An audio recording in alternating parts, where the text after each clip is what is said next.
Good morning, students. Welcomes you in CLPS online classes. Dear students, हमारा जो topic चल रहा है टॉपिक है सर्च फॉर जेनेटिक मटेरियल, जिसमें आप लोगों ने ट्रांसफॉर्मिंग प्रिंसिपल कंप्लीट किया। ट्रांसफॉर्मिंग प्रिंसिपल का बायोकेमिकल एविडेंस भी आप लोग कर चुके। ट्रांसफॉर्मिंग प्रिंसिपल का जब बायोकेमिकल एविडेंस हुआ तो उसी से ये क्लियर हो गया था कि जेनेटिक मटेरियल है वो डीएनए है। फिर भी कुछ साइंटिस्ट इस पे बिलीव नहीं कर रहे थे, तो फाइनली जो डीएनए है वो जेनेटिक मटेरियल है, इसको प्रूव किया हर्शे और चेज ने एक एक्सपेरिमेंट के द्वारा।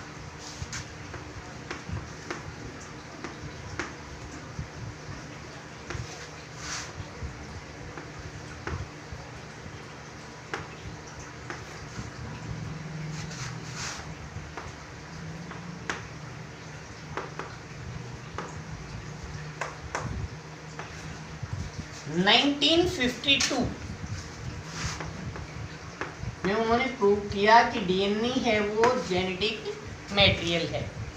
इसके लिए हर्शे और चेज ने bacteriophage T2 bacteriophage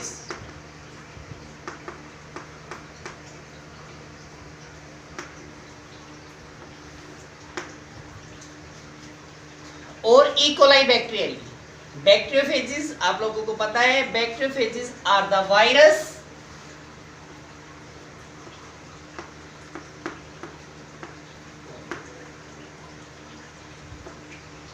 which infect bacteria।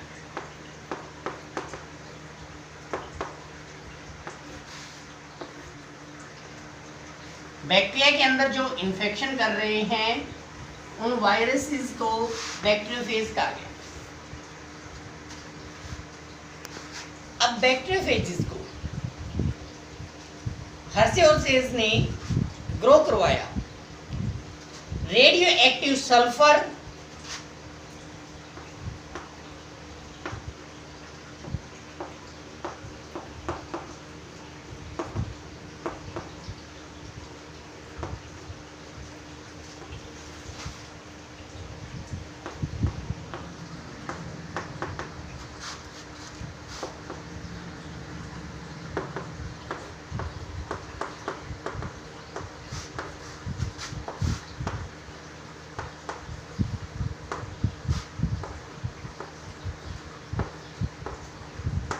Radio active sulphur वाले मीडियम में कुछ बैक्टीरियोफेजेस को ग्रो करवाया।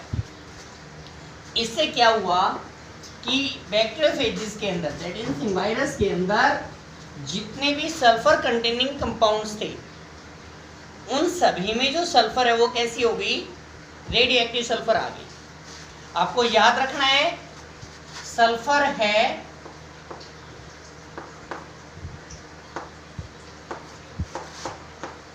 is present in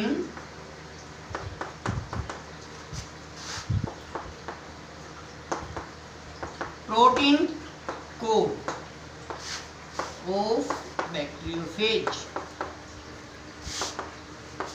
जो बैक्टीरियोफेजेस हैं इनकी प्रोटीन कोट के अंदर सल्फर प्रेजेंट होती है, लेकिन डीएनए के अंदर सल्फर अब्सेंट होती है। but absent in DNA। Bacteriophages के डीएनए में अब्सेंट होती है, उसकी प्रोटीन कोट में सल्फर प्रेजेंट होती है। तो जब उन्होंने बैक्टीरियोफेजेस को रेडियोएक्टिव सल्फर मीडियम में ग्रो करवाया तो उसमें क्या हुआ कि जो प्रोटीन कोट थी उनकी, उसके अंदर जो सल्फर हो प्रेजेंट है वो कैसी होगी, रेडियो एक्टिव। एक पॉइंट तो आपको ये याद रखना है। कुछ को तो इसने रेडियो एक्टिव सल्फर वाले में ग्रो करवाया। नेक्स्ट पॉइंट में आपको क्या याद रखना है, सम बैक्टीरियोफेजेस, इसके अलावा ये नहीं जिनमें रेडियो एक्टिव सल्फर थी वो नहीं, और दूसरे बैक्टीरियोफेजेस लिए और उनको ग्रो करवाया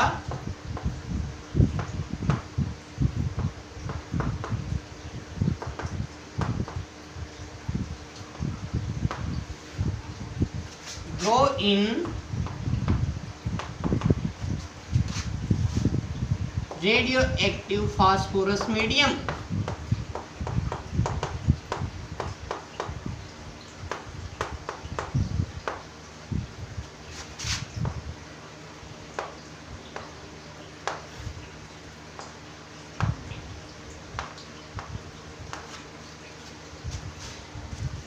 कुछ बैक्टीरियोफेजेस को रेडियो एक्टिव फास्फोरस वाले मीडियम में ग्रो करवा दिया। इससे क्या हुआ कि जो फास्फोरस है, अब आपको याद रखना है कि फास्फोरस है वो प्रोटीन कोट में एब्सेंट होती है और डीएनए में प्रेजेंट होती है इनके बैक्टीरियोफेज के।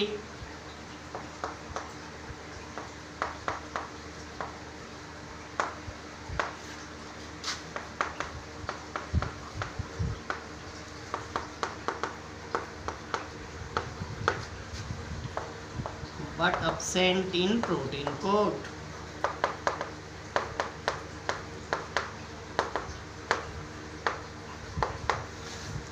ये इनिशियल स्टेप्स हैं जो कि आप लोगों को याद रखने होंगे एक्सपेरिमेंट के। ये जो एक्सपेरिमेंट है, ये जो टॉपिक है, आप ये 2 पॉइंट्स अगर क्लियर कर लेते हैं, सल्फर और फास्फोरस। और सल्फर प्रोटीन कोट में प्रेजेंट है, फास्फोरस डीएनए में प्रेजेंट है। तो यानी कि कुछ बैक्टीरियोफेजेस के अंदर रेडियो एक्टिव सल्फर आ गई, कुछ बैक्टीरियोफेजेस के अंदर रेडियो एक्टिव फास्फोरस आ गई। जिनमें रेडियो एक्टिव फास्फोरस आई है उनके डीएनए में है रेडियो एक्टिविटी, और जिनके सल्फर रेडियो एक्टिव आई उनके प्रोटीन कोट में बैक्टीरियोफेजेस की क्या है, रेडियो एक्टिव सल्फर। यहाँ तक हो गया क्लियर। अब इसके बाद आपको क्या करना है, अब उनका एक्सपेरिमेंट करते हैं। अब इन बैक्टीरियोफेजेस की 2 कैटेगरीज को वो अलाउ करवाएंगे ई कोलाई बैक्टीरिया के ऊपर कि वो इन्फेक्शन करें। इनके इन्फेक्शन से फिर क्लियर होगा कि जेनेटिक मटेरियल है वो डीएनए है। यहाँ से अब आपको करना है,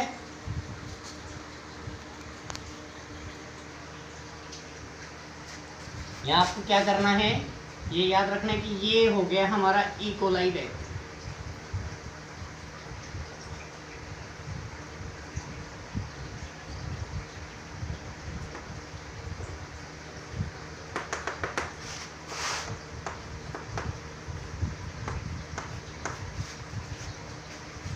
हम 2 पोर्शन ले रहे हैं, ए और बी। हम पहले बी वाला पोर्शन कंप्लीट करते हैं।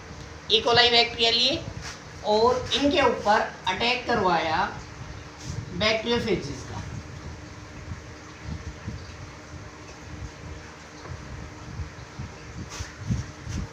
और उन बैक्टीरियोफेजेस का अटैक करवाया जिनके अंदर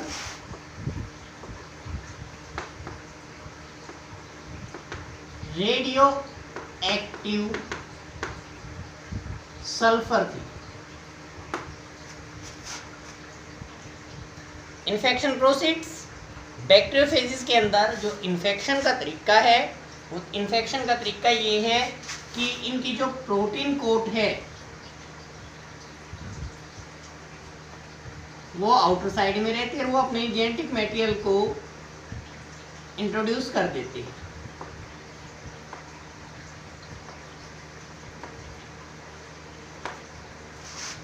इन्होंने अपना जेनेटिक मटेरियल, बैक्टीरियोफेजेस ने अपना जेनेटिक मटेरियल इंट्रोड्यूस कर दिया ई कोलाई के अंदर।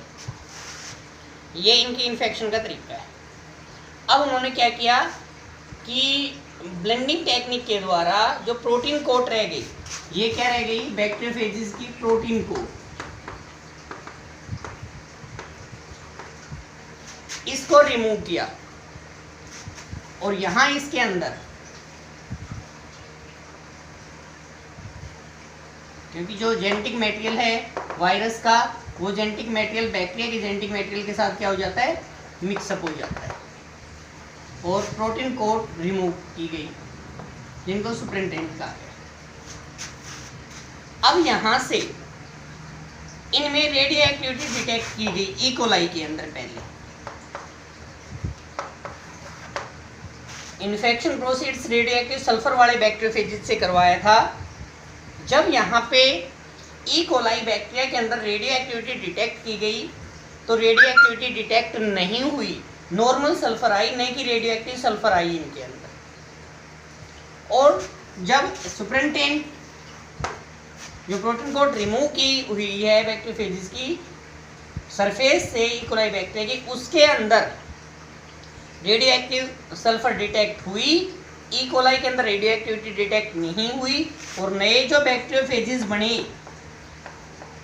ई कोलाई बैक्टीरिया के अंदर, उनके अंदर जब रेडियो एक्टिविटी डिटेक्ट की गई तो उनमें भी रेडियो एक्टिव सल्फर नहीं मिली।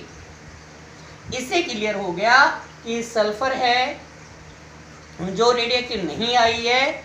इससे ये क्लियर हुआ कि जो जेनेटिक मटेरियल है वो प्रोटीन नहीं है।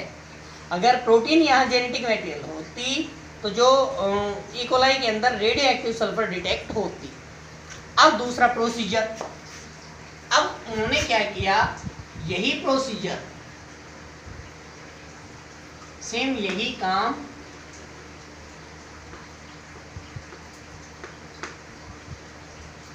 रेडियो एक्टिव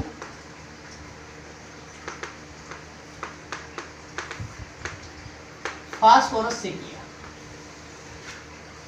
जिन बैक्टीरियोफेजेस को रेडियो एक्टिव फास्फोरस वाले मीडियम में ग्रो करवाया था, जिनके अंदर रेडियो एक्टिव फास्फोरस आ गई थी बैक्टीरियोफेजेस के अंदर, उन बैक्टीरियोफेजेस से इन्फेक्शन करवाया गया ई कोलाई के अंदर।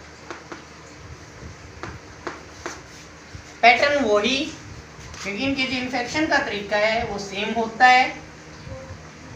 इस इन्फेक्शन से जो अपना जेनेटिक मटेरियल इनका बाहर रह गया, सॉरी अंदर इंट्रोड्यूस हो गया सेल के अंदर, प्रोटीन कोड बाहर रह गई। By agitation blending technique they remove the protein code from the surface of the E coli bacteria. Protein code को रिमूव कर दिया ब्लेंडिंग टेक्निक के द्वारा, और जो जेनेटिक मटेरियल है बैक्टीरियोफेजेस का वो मिक्सअप हो गया ई कोलाई बैक्टीरिया। अब रेडियो एक्टिविटी डिटेक्ट की गई तो ई कोलाई के अंदर रेडियो एक्टिव फास्फोरस मिली, और जो सुपरिटेंडेंट है, जो प्रोटीन कोट है, इसके अंदर रेडियो एक्टिव फास्फोरस नहीं मिली, डिटेक्ट नहीं हुई। और नए जो बैक्टीरियोफेजेस ई कोलाई के अंदर बने, इनमें भी रेडियो एक्टिव फास्फोरस मिली। तो यहाँ से बिल्कुल 100% क्लियर हो गया कि जो जेनेटिक मटेरियल है वो जेनेटिक मटेरियल डीएनए है। ये दोनों एक्सपेरिमेंट आप अच्छी तरह से करना, ट्रांसफॉर्मिंग प्रिंसिपल का भी और हर्शे और चेज का भी एक्सपेरिमेंट। हर्शे और चेज के एक्सपेरिमेंट के बाद कहीं कोई डाउट नहीं रहा कि जेनेटिक मटेरियल है वो डीएनए। यहाँ तक आप लोगों को हर्शे और चेज के एक्सपेरिमेंट तक आज आपको काम करना है।